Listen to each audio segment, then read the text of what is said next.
minsan, yung kayong dalawa lang, nagkakaroon kayo ng bonding and nakakapag-stroll kayo sa lugar kung saan maaalala mo ang lahat ng bagay kung paano kayo nagsimula.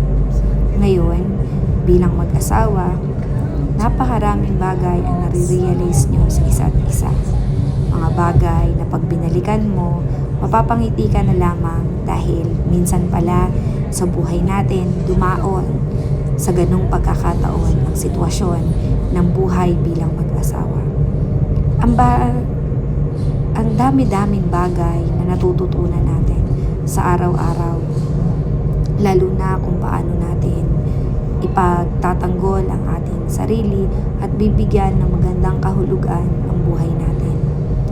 Marami rin naman ako natutunan sa buhay, lalo na nitong mga nagdaang araw.